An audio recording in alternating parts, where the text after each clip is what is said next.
इंसान जब तक इंसानियत का रास्ता अपनाता है वो इंसान लगता है, और जैसे ही इंसानियत को छोड़ देता है शैतानों से बदतर हो जाता है।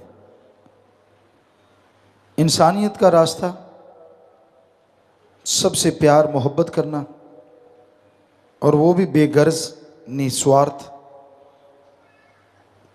और अल्लाह वाहिगुरु गॉड खुदा रब का नाम लेना, हमेशा अपने अंदर दया रहम रखना, ताकि मालिक की खुशियों की बरसात हो।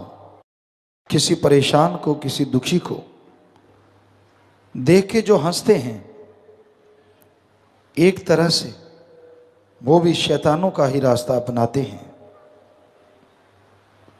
किसी को गम दुख दर्द चिंता में तड़पता देख के होना ये चाहिए कि उसका दुख दर्द दूर करो, उसकी परेशानी दूर करो। इसी का नाम इंसानियत है।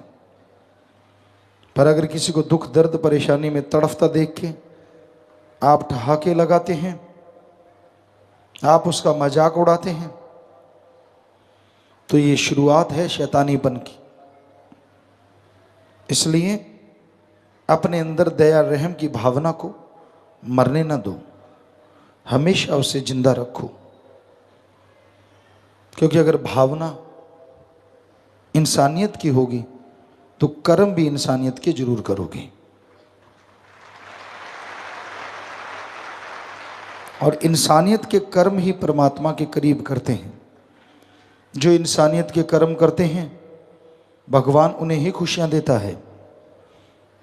कई लोगों पे असर कुछ देर रहता है, संत पीर फकीर समझाते हैं, मालिक की बात बताते हैं, असर होता है। हमें नहीं करना चाहिए गलत काम, पर धीरे धीरे फिर वही हाल हो जाता है। फिर मन के हाथों मजबूर। वो कहते जब बन जा सोना वाली बात आपको कई बार सुनाई है कि एक सीधा साधा जिम्मेदार था, संत की किसी की सेवा करता था, पर बहुत गुस्सैल था, धैर्य नहीं था। तो संत बड़े खुश हुए, देखा कि ये बहुत सेवा करता है, इसे कुछ बख्श देना चाहिए। कहने लगे बोल भाई, इतनी सेवा करता है, हमने जाना है दूसरी जगह, तो आपको बोलो क्या दें। थोड़ा लालची भी था। कहते जी जो आपकी मर्जी। कहने लगे जा ये मंत्र है, ये बोल के तू अगर लोहा हाथ में पकड़ेगा और इस मंत्र को बोलने के बाद ये कहना कि बन जा सोना, और मंत्र पढ़ा बन जा सोना, तो वो सोना बन जाएगा। बड़ा खुश हुआ जी, कहता जी सत वचन। संत चले गए। उसने कहा चलो आप शुरू ही कर लें। खाना खुना खाया नहीं था, हो गया शुरू। मंत्र पढ़े बन जा सोना, मंत्र पढ़े बन जा सोना। लगा रहा, घंटा बीता, बड़ा गुस्सा आने लगा।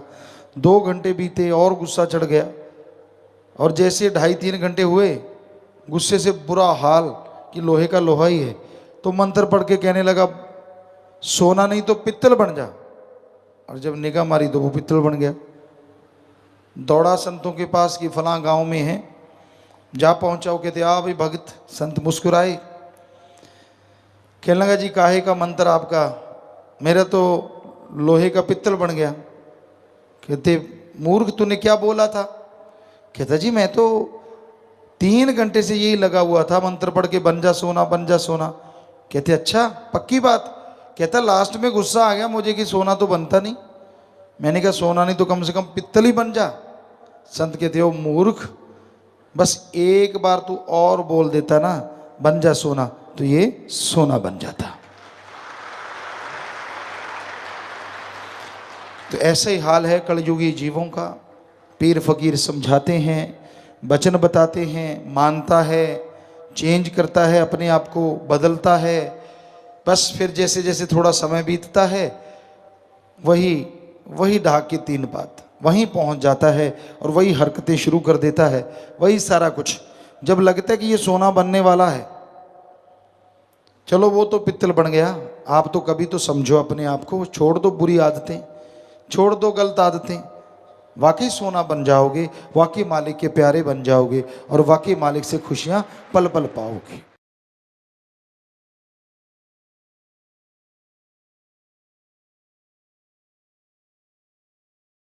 मालिक का नाम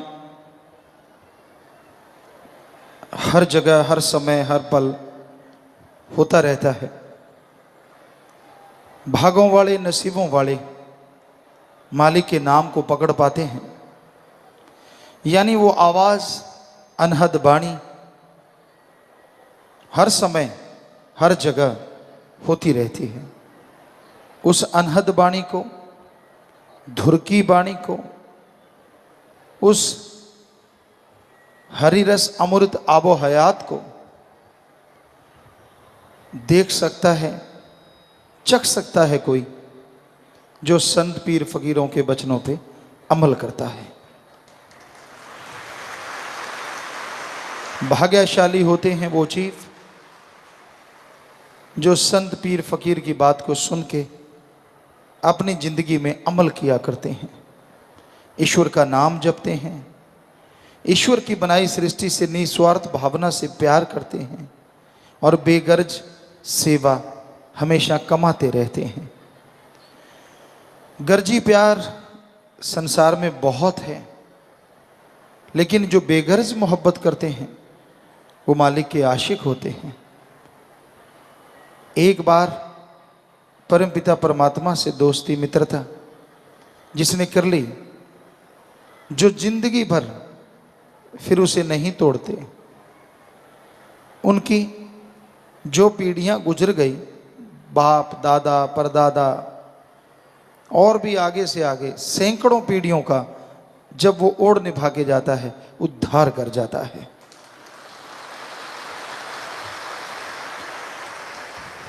इसलिए सुमरन मालिक के नाम से अपनी लिप जोड़ के रखो। ज्यों ज्यों आपकी लिप पक्की होती जाएगी, आपका मन आपको तंग करेगा, मनमते लोग तंग करेंगे, काल, काम वासना, क्रोध, लोभ, मोह, अहंकार, मन माया, ये सब आपकी घेराबंदी करेंगे। लेकिन उस लिप को आप अगर पकड़े रखोगे तो एक दिन ऐसा जरूर आएगा, ये सारे चारों खाने चित चले जाएंगे और आत्मा परमात्मा का मिलन होके रहेगा। पर ये आप पे निर्भर करता है, आप कितने दृढ़ यकीन वाले हैं, कितना आप में हिम्मत है, कितनी देर आप मन के सामने रुकते हैं, अपने बुरे विचारों से लड़ते हैं। और लड़ने का तरीका संत बताते हैं, सुमरन किया करो, सेवा किया करो। 2 तरीके ऐसे हैं जिनसे मन से लड़ा जा सकता है, अपने विचारों पे काबू पाया जा सकता है, और जिसके विचार काबू में हैं वो संसार में सबसे सुखी इंसान है। विचार दौड़ते रहते हैं बेलगाम घोड़े की तरह, ये नहीं करा, वो नहीं किया, ये नहीं देखा, वो नहीं देखा, फलां करना था। आदमी खूबसूरत दिखा, औरत बहक गई, औरत खूबसूरत दिखी, आदमी बहक गया। ये सब माया के रंग हैं। इंसान इन्हीं तानों बानों में, काम वासना में, क्रोध, लोभ, मोह, अहंकार, मन माया में, जीवा के स्वादों में, लोक लाज में, चुगली निंदा में, दूसरों की टांग खिंचाई में सारी जिंदगी गुजार देता है। कब पता ही नहीं चलता, कब बचपन से जवानी आई, जवानी से अधेड़ अवस्था और अधेड़ से बुजुर्ग अवस्था, कुछ पता ही नहीं चलता। इन्हीं तानों बानों में उलझा हुआ अपनी सारी जिंदगी बर्बाद कर देता है। राम का नाम लेना था, अल्लाह का नाम लेना था, उसमें भी दिखावा, उसमें भी ज़्यादा ढकोसले आज संसार में बढ़ गए। ईश्वर का नाम लेने के लिए कपड़ों का रंग बदलना या जगह बदलने की जरूरत नहीं होती। जहाँ भी आप रहते हो, अपने घर में रहो, परिवार में रहो, बस जीवा से ख्यालों से सुमरण करते रहो। यकीनन उस मालिक की दया में रहमत के लायक बनोगे और अंदर बाहर से खुशियों से लबरेज हो जाओगे। तो पाखंड से मालिक नहीं मिलता, दिखावे से मालिक नहीं मिलता, किसी के ढोंग ढकोसले से मालिक खुश नहीं होता। मालिक को खुश करना चाहते हो तो अमली ज़िंदगी अपनाओ, अमल करना सीखो, भले कर्म करना सीखो। अमल करोगे, भले कर्म करोगे, यकीनन उसकी कृपा होगी, यकीनन उसकी दया में रहमत होगी और आप तरक्की के रास्ते पे अग्रसर हो जाएंगे, तरक्की के रास्ते पे बढ़ते चले जाएंगे। और उसकी कृपा दृष्टि ऐसी होगी कि आपका अंत्यकरण साफ होगा, आत्मा बलवान होगी, चेहरे पे नूर होगा और वो तमाम खुशियां मिलेंगी जिसकी आपने कभी कल्पना भी नहीं की होती।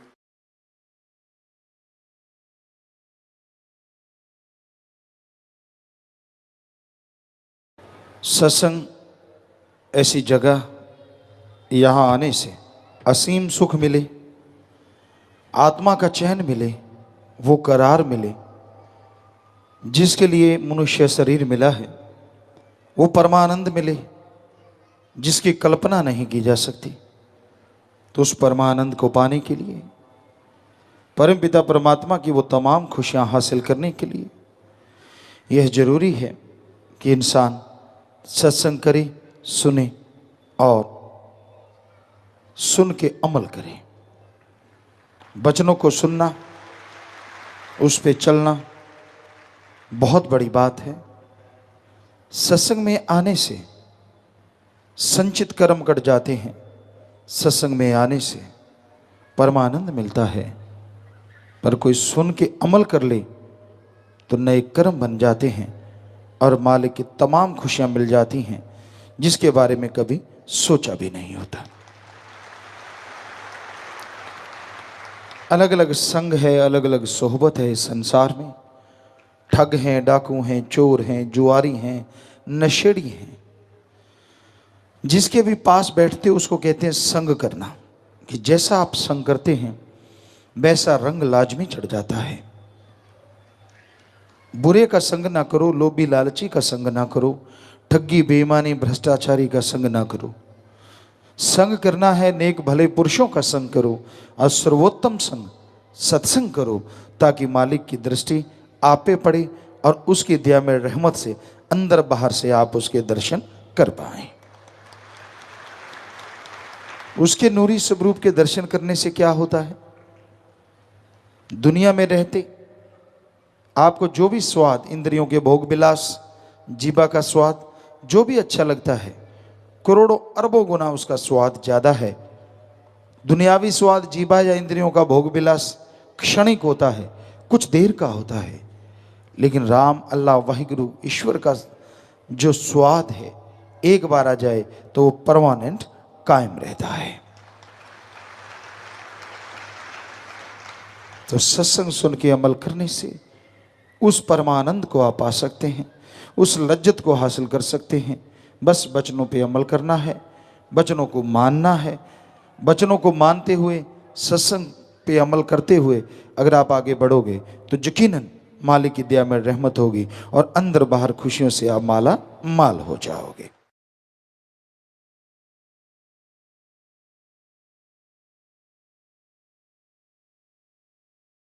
इंसान जिंदगी में अगर तमाम खुशियां चाहता है, अगर अंदर बाहर की चिंता को खत्म करना चाहता है, तो अपने पीर मुर्शिद कामिल की बात के सुने। ये कलयुग है, घोर कलयुग, और यहां पे लोग मनमते चलते हैं। गुरुमुखता और मनमुखता दो बातें होती हैं। गुरुमुखता, गुरमुख यानी जो पीर फकीर कहे उसके अनुसार चलने वाला। पीर फकीर क्या कहता है कि मेरे पांव दबाओ, मेरी सेवा करो, सवाल ही पैदा नहीं होता। गुरु पीर फकीर कहता है इंसानियत की सेवा करो, मानवता की सेवा करो, तन से, मन से और धन से। तन से जैसे ये शेड बना, अब इसको बनाने वाले जो मिस्त्री हैं वो यहां नहीं, वो रोजाना आके नहीं बैठते। रोजाना आके कौन बैठता है? भक्तजन। तो उन्होंने जो सेवा की है वो परमार्थ हो गया। तन से की गई सेवा, तन से सेवा की, मेहनत की, ये जितने भी फाइबर जो कुछ भी किया है, नीचे टाइलें, फर्श, जितने भी मिस्त्री ने जो भी सेवा की, तो ये कहलाती है तन की परमार्थी सेवा। धन साथ संगत पैसा निकालती है, शादी की खुशी में, फलां खुशी में, उनसे ये सारी बिल्डिंग वगैरह बनी या जो बना, वो हो गई धन की सेवा।